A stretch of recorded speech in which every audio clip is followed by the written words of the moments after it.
నమస్తే అండి, అందరూ ఎలా ఉన్నారు? Welcome back to our channel Sunitaram 1727. అందరికీ రాఖీ పౌర్ణమి శుభాకాంక్షలు అండి. మీరందరూ రాఖీ పౌర్ణమి బాగా సెలబ్రేట్ చేసుకున్నారా? మీ అన్నయ్యలతో, తమ్ములతో, అక్క చెల్లెలతో అందరూ బాగా జరుపుకున్నారా? మేము కూడా అలాగే బాగా సెలబ్రేట్ చేసుకున్నామండి. కాకపోతే ఈసారి రాఖీ అందరూ లేరు, తమ్ముళ్ళు అన్నయ్యలు అవుట్ ఆఫ్ ఏరియాలో ఉన్నారు. కొంతమంది జాబ్ పర్పస్, కొంతమంది ప్రొఫెషన్ పర్పస్ మీద వేరే వేరే ఊర్లో ఉన్నారండి. సో ఉన్న వాళ్ళకే రాఖీ కట్టి అందరం మామూలుగా అయితే పండగ అంటే ఇంకా అందరం కలుస్తాం. కాకపోతే అందరూ ఏదైనా అకేషన్ పర్పస్, దేని పర్పస్నైనా సరే కలిస్తే అదే పెద్ద పండగ కింద ఉంటుంది కదండి. సో మాది పెద్ద ఫ్యామిలీ. సో రాఖీకి మాత్రం అందరం కంపల్సరీగా అటెండ్ అవుతాం. మ్యాక్సిమం కుదిరినంత వరకు ఎవరు మిస్ అవ్వం. సో ఆ పిక్స్ అన్నీ కూడా యాడ్ చేసాం. సో మా పిల్లలకు కూడా రాఖీ కడుతుంది ఎవరంటే యాక్చువల్గా అయితే మా చెల్లి వాళ్ళ పాప ఒకతే అండి. తను ఇక్కడ ఉండదు, హైదరాబాద్లో ఉంటుంది. సో అందుకని చెప్పి ఎప్పుడు కూడా తను పుట్టక ముందు నుంచి కూడా ఎప్పుడు కూడా మా మావయ్య వాళ్ళ అమ్మాయి కడుతుంది రాఖీలకి. మా మావయ్య వాళ్ళ పిల్లలు, మా పిన్ని వాళ్ళ పాప వాళ్ళే కడతారు రాఖీలు. సో మా మావయ్య వాళ్ళ పాప అండి. తను కాలేజ్కి మార్నింగ్ వెళ్ళిపోవాలి కదా. మేమందరం ఏంటంటే మార్నింగ్ భాద్రపద సమయం ఉందని చెప్పి ఆఫ్టర్నూన్ కట్టాము అందరం 1:30 దాటిన తర్వాత. సో తను కాలేజ్కి వెళ్ళిపోతుందని చెప్పి మార్నింగ్ వచ్చేసి కట్టేసింది. సో మేము మా అన్నయ్యలకి అవి కట్టాము. అలాగే మా మమ్మీ వాళ్ళు, అక్క చెల్లెళ్ళు నలుగురు, మా చింతత్తయ్య గారికి అమ్మాయి ఒకళ్ళు, 5. సో మాకు 5గురు కౌంట్ అనమాట. నలుగురు అని ఎప్పుడు మేము చెప్పము, 5గురు అని అనుకుంటాం. సో 5గురు అన్నమాట మాకు వాళ్ళ అక్క చెల్లెలు. సో మా మావయ్య, మా చింతత్తయ్య గారికి 2 అబ్బాయిలు. సో 3 మావయ్యలు, 5 అక్క చెల్లెలు. వాళ్ళు మాకు ఆ లెక్కే మాట. ఎప్పుడు కూడా మేము సెపరేట్ చేసి ఎప్పుడు మాట్లాడుకోము. సో ఎప్పుడు కూడా అలా బిహేవ్ చేయం కూడా, అందరం కలిసిమెలిసి ఉంటాం. సో ఫస్ట్ మా పెద్దమ్మ, తర్వాత మా మమ్మీ, తర్వాత మా మావయ్య మధ్యలో, తర్వాత మా పిన్నులు ఇద్దరు, తర్వాత చింతత్తయ్య గారు. మేము అందరూ కూడా వరుస పెట్టి అందరికీ కట్టారు. ఫస్ట్ మా పెద్ద మావయ్యకి, తర్వాత మా దొర మావయ్యకి, తర్వాత మా కోటి మావయ్యకి, ముగ్గురికి కూడా రాఖీ కట్టారు. ఆ పిక్స్ అన్నీ కూడా యాడ్ చేశాను నేను. ఎందుకంటే వీడియో తీయడం నాకు అసలు ఆ రోజు టైం లేదండి. ఎందుకంటే మధ్యాహ్నం నుంచి కదా, మళ్ళీ నేను రాఖీ సెలబ్రేట్ చేసుకుని మళ్ళీ రిటర్న్ వచ్చేసాను సిద్ధాంతం. సో టైం లేదు వీడియో తీసుకునేంత. సో చిన్న రీల్ కూడా తీసుకున్నా, అది చిన్న క్లిప్ యాడ్ చేస్తాను కుదిరితే, అది కూడా చూడండి. కానీ రాఖీ అంటే కూడా చాలా చిన్నప్పటి నుంచి కూడా భలే సరదాగా ఉంటుంది కదా. అంటే మనం చిన్నప్పటి నుంచి ఏంటంటే మనం ఎక్స్పెక్టేషన్స్ ఎక్కువ పెట్టుకుంటాం. ఎందుకంటే అందరం నార్మల్గా చెప్తాం కానీ రాఖీ అని వాళ్ళు ఏమి ఇస్తారని ఒక ఎగ్జైట్మెంట్ ఉంటుంది అన్నమాట. ఏమి ఇస్తారు అది చిన్నదైనా పెద్దదైనా సరే, అందులో ఏది ఇచ్చినా సరే మనం చాలా హ్యాపీగా థ్రిల్లింగ్గా ఫీల్ అవుతాం కదా.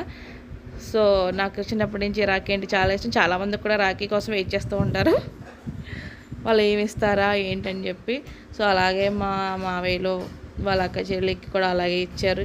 చీరలు ఒకళ్ళు, అలాగే ఒకళ్ళు హ్యాండ్ బ్యాగ్స్ అలా ఇచ్చారు. సో మా అన్నయ్యలు కూడా అలాగే ఇచ్చారు నాకు. మా అన్నయ్యలు తమ్ముళ్ళు కూడా, అవి కూడా నేను యాడ్ చేస్తాను లాస్ట్లో, చూస్తూ ఉండండి. అలాగా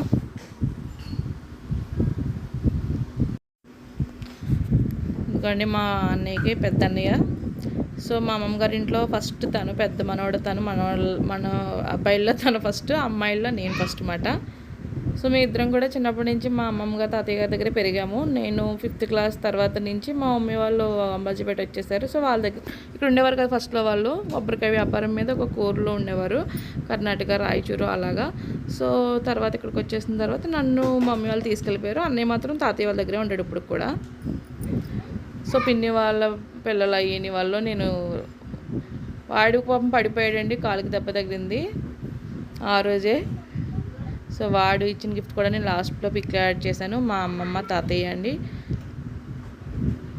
సో అందరం కలిసి అలా సరదాగా, చెప్పాను కదా అందరూ ఒకచోట కలిస్తే అదిలే అసలైన పండగ అన్నమాట. సో మేము ఎప్పుడు కూడా చిన్న అకేషన్ వచ్చినా కూడా ఎవరం కూడా మ్యాక్సిమం మిస్ అవ్వము దేనికన్నా సరే. అలాగే అందరం కలిసి సరదాగా చేసుకుంటూ ఉంటాం ప్రతి ఈవెంట్ కూడా. అది చిన్నదైనా పెద్దదైనా కూడా మేము కలవడానే పెద్ద ఈవెంట్గా మేము ఫీల్ అవుతామండి. ఎవరైనా అంతే మ్యాక్సిమం పెద్ద పెద్ద ఫ్యామిలీ ఉన్న వాళ్ళందరూ కూడా. అందుకే మాకు ఫంక్షన్స్ కూడా ఎక్కువగానే ఉంటాయి. కాకపోతే అన్నీ వీడియో తీయడం ఎందుకంటే కుదరదు కదా అన్ని చోట్ల కూడా తీయడం.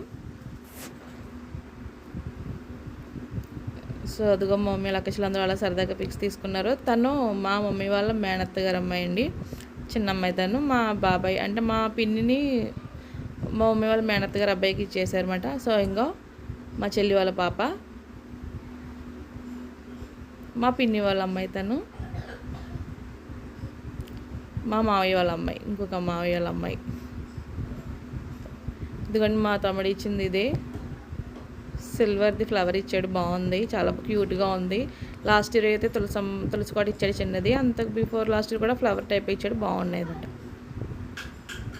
మేము సరదాగా రీల్స్ కోసం అవి తీసుకున్నామండి. ఆ టైం అయిపోతున్నాక సరే ఏదో మెమరబుల్ వీడియో ఉండాలని చెప్పి అలా కిషన్ బాబుతో సరదాగా మేము అందరూ రాఖీ కడుతున్నట్టుగా వాడు పారిపోతున్నట్టుగా చిన్న రీల్ అయితే ప్లాన్ చేసి అలా కుదిరినంతలో అలా టైం అయిపోతుంది. బట్ ఇంకా అది అయిపోయిన వెంటనే మేము బయలుదేరిపోయిన ఊరు. సో అలా ఫన్నీగా జరిగింది ఆ రోజు అంతా, చాలా బాగా జరిగింది. మా పిన్ని బర్త్డే కూడా ఆ రోజేనండి. సో ఆ క్లిప్స్ కూడా యాడ్ చేశాను. సో నా వీడియో ఎలా ఉందో చెప్పండి. నేను ఆ రోజు జున్ను కూడా చేశాను, ఆ పిక్ కూడా లాస్ట్లో యాడ్ చేస్తాను చూడండి. ఫస్ట్ టైం జున్ను ప్రిపేర్ చేశాను నేను. సో నా వీడియో నచ్చితే కనుక తప్పకుండా మన ఛానల్ సబ్స్క్రైబ్ చేసుకోండి. మన ఛానల్ అంటే తెలుసు కదా, సునీతారామ్ 1727. అలాగే లైక్, షేర్, కామెంట్ ప్లీజ్ అబ్బా.